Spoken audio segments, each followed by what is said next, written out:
guys. Today we'll look into a scenario where Canada forms an empire. But before you begin, I want to thank you for all the support so far. 15 subscribers. Once I get to 20 subscribers, there'll be a special. I can't tell you what the special is yet. And so far, you're showing great support with all my videos. Thank you. And now to the video. So, Canada is going to form an empire. You may ask yourself, aren't Canadians too nice? Well, the reason I'm doing this Canadian episode is because, well, it's Canada Day. Bravo, Canada. Your birthday. And you decide to form an empire on your birthday? Aren't you celebrating leaving an empire? But besides the point, now let's go on to the video. Canada, the rulers of the Arctic. What do they do first? Canada, disapproving over the split of the island with Denmark. They land in the island and take the rest of the island and then declare war on Denmark. Maybe asking yourself, wasn't that war all with maple syrup and whiskey? Yep, the whiskey war. Well, the Canadians decided no more Mr. Nice Guy. And they push into Greenland from Ellesmere Island in the north.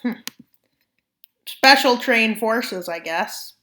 What are they called? Polar bears? No. And they push down coast. Their goal is to make it to the south. And once they get close to the south, a landing is made in Greenland south from Canada. The Canadians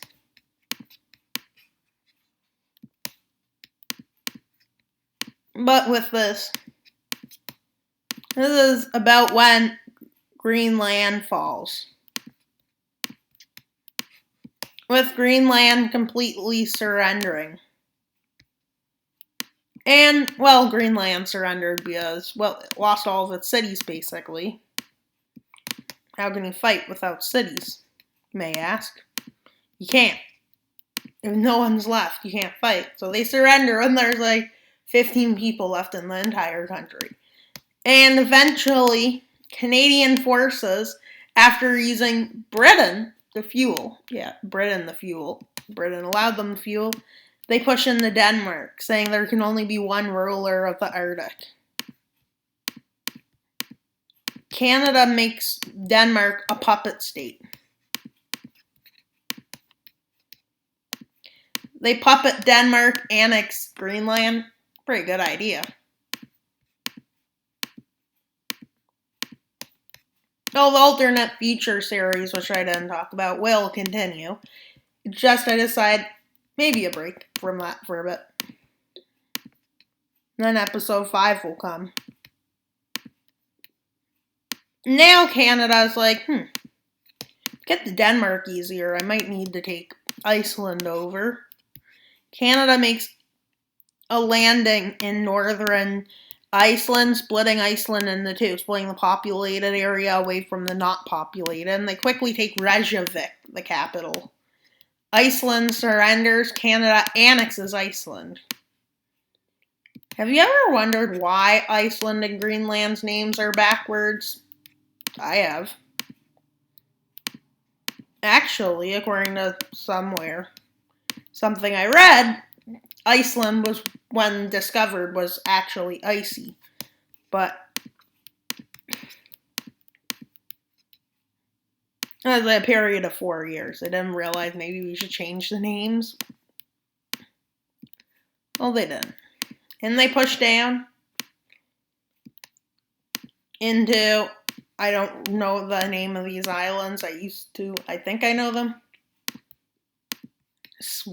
The Svalbard Islands. They land in Norway, splitting in two, and down south. Well, they didn't take all that land yet.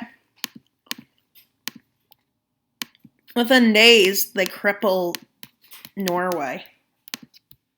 Denmark starts the landing, the puppet of Denmark. And they push in.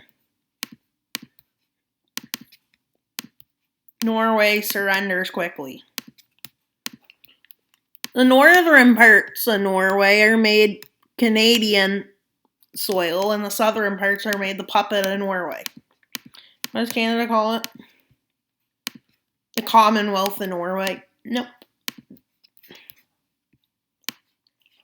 And it is at this time an odd event happens. America collapses, with many states declaring independence in the north. Maine declares independence.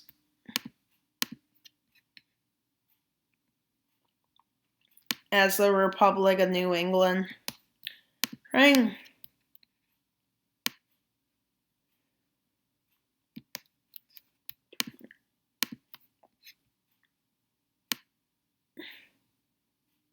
This area declares independence. As Connecticut, Maryland, whatever.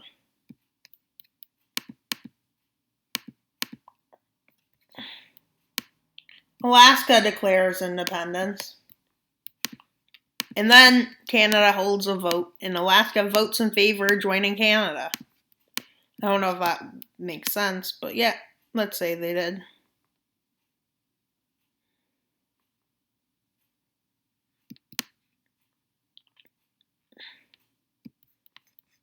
And they become a province within Canada.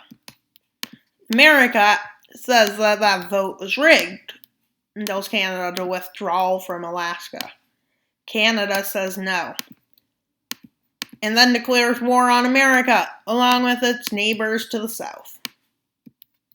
Mexico. And they're like, yeah, America, we thought you'd pull one over us. But this is what an America that, unlike today's America, is very weak and unstable. Or is our America today unstable? An unstable America. Unstable. Share this video to everyone you know. Mexico manages to push up in the south.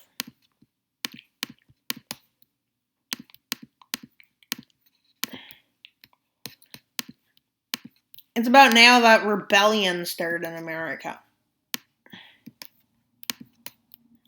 No, it's now that Canadian forces cross into Maine.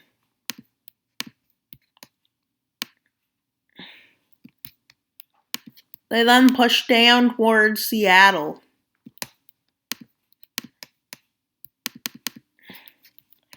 This is when the Californian Rebellion starts.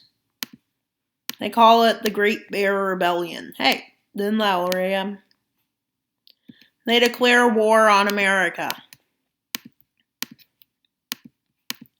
And they push up the Pacific coast. Quickly. Taking over much of the coast, even up taking San Francisco.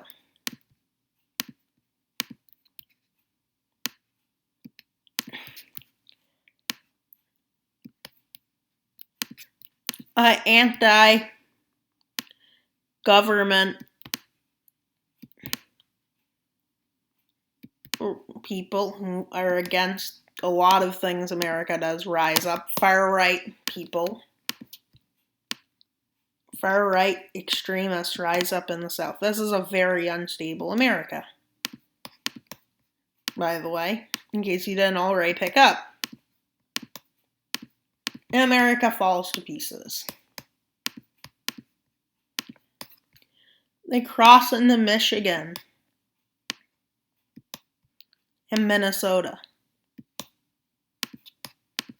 plan is to quickly take lots of territories. They take Detroit. And then they see a very popular idea. Why don't we take Washington again? Like they did in 1812. They land here, south of Washington, D.C. They push up and they start to encircle Washington. A lot of forces push into Maine and storm Michigan and Minnesota.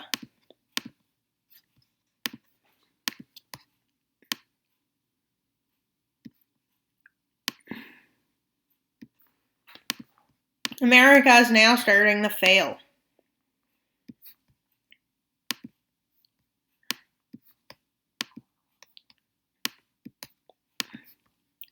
With pushes into Washington going to success taking Seattle.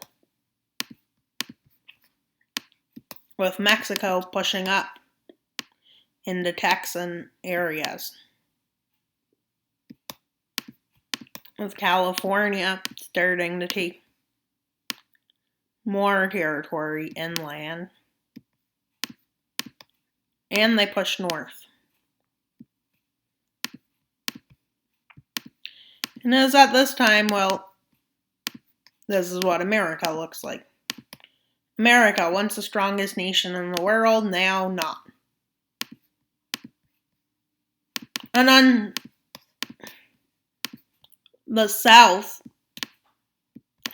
protesters push up. Washington falling, American soldiers losing morale. They take Chicago and push up here.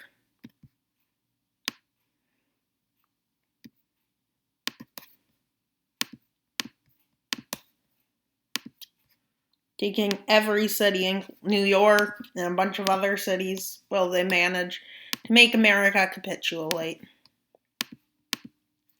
And they decide to draw the border here.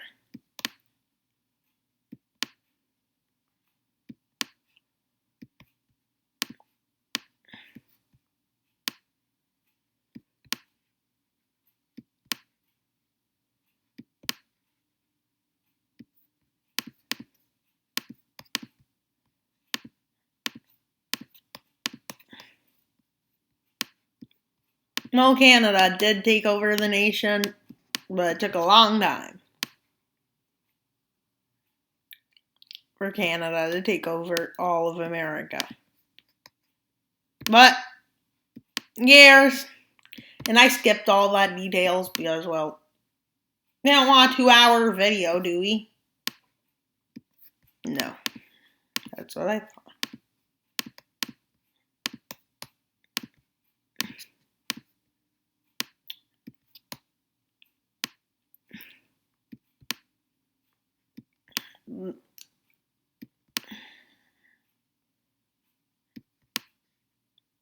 The American States declares independence as the Second Confederate Army.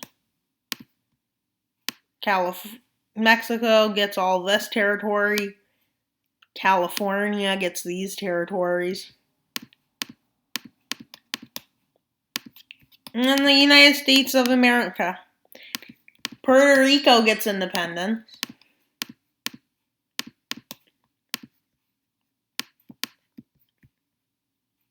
The Canadian Army of this new army, the strongest nation in the world in this timeline, Russia still continuing the attack Ukraine. And this Canadian Empire declares war on Russia.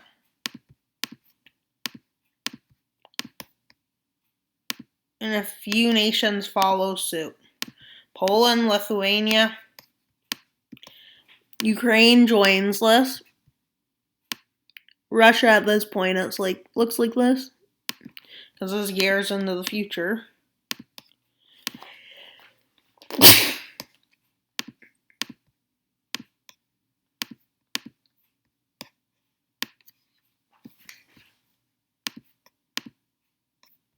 Canadian troops arrive in Siberia.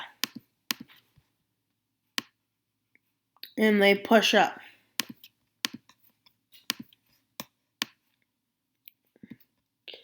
Quickly taking over Kamchatka. Russia's starting to send resources over towards this front. Well,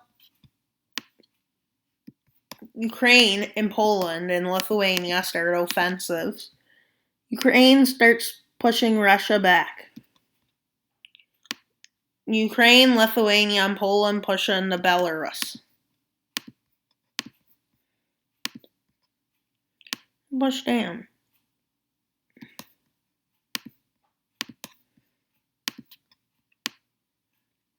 Belarus gets pushed back. Canada asks Finland and Sweden to give them some lands. Some Lapland lands. Finland agrees if it gets lands from Russia. Sweden agrees, stating that, well, those lands are kind of useless because they're all ice in both of these nations.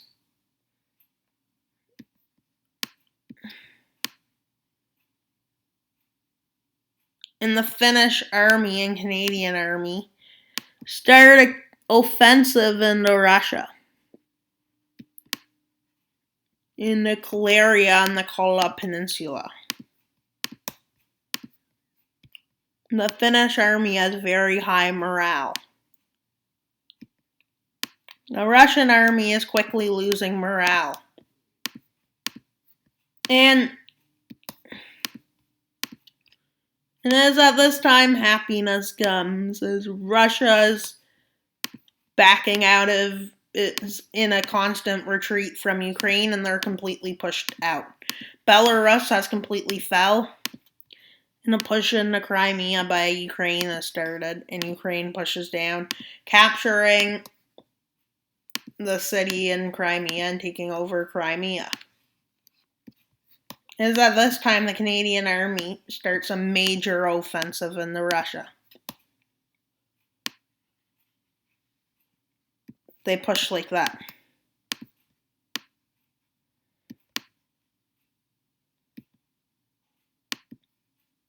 Specially trained polar bears, which is just a Canadian unit, trained to fight in extreme conditions, pushes in.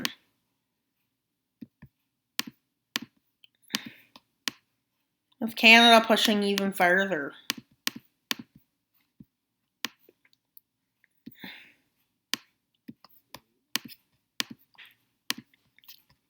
Ukraine starts to push, trying to get Russia away from the Azov Sea.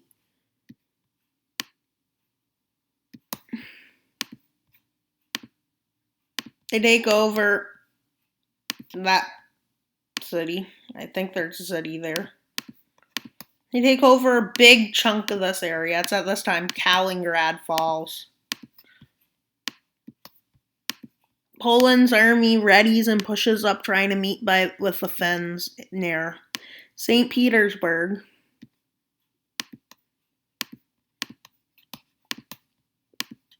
Finland makes landings, and all these armies meet up by Leningrad. After 2 months of fighting, Leningrad, St. Petersburg, is what it's called now, falls. This area falls. And Russia's now retreating into its soil.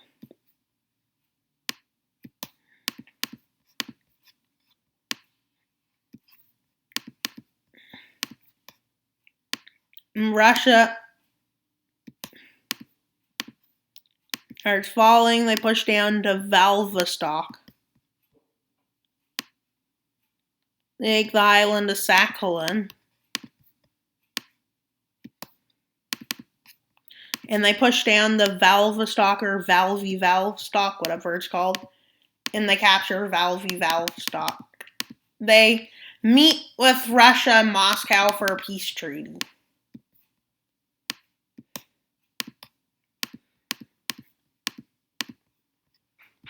Lithuania shall get northern areas of Kaliningrad. Poland shall get southern lands of Kaliningrad.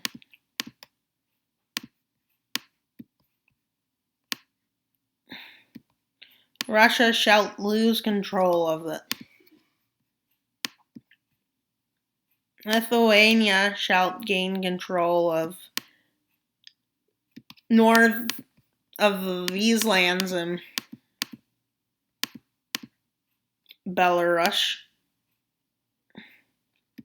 and get these lands from Russia.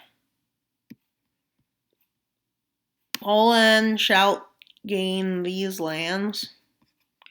Ukraine shall gain these lands. Russia shall be forced to pay high war reparations.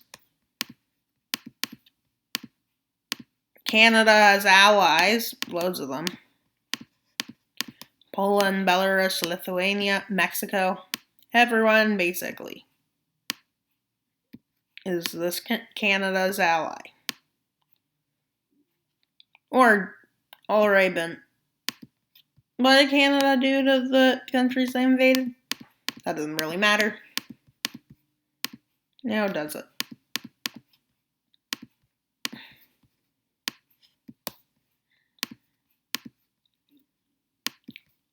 Finland annexes these territories, including Leningrad.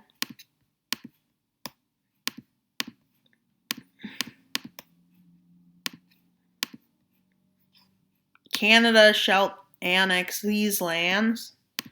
Finland shall get control over ports in this area of Canada.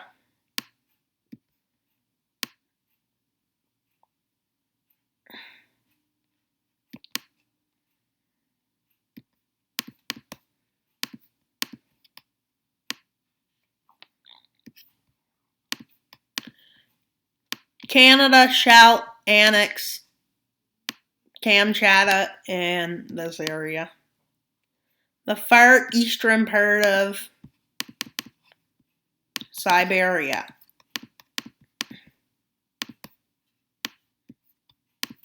Canada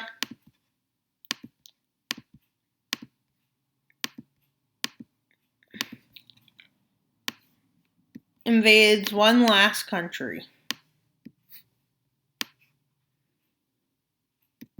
which is Panama, so they can control the Panama Canal.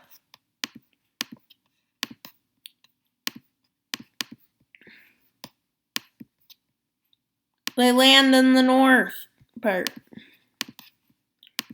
They push down. Down. They took Panama City in the country. They annexed Panama, and now they have complete control over the Panama Canal. That's then for this video. Please like and subscribe, share it, and do whatever you want. But most of all, please like and subscribe, because when we get to 20 subscribers, we will do a special. Wild Mapper out.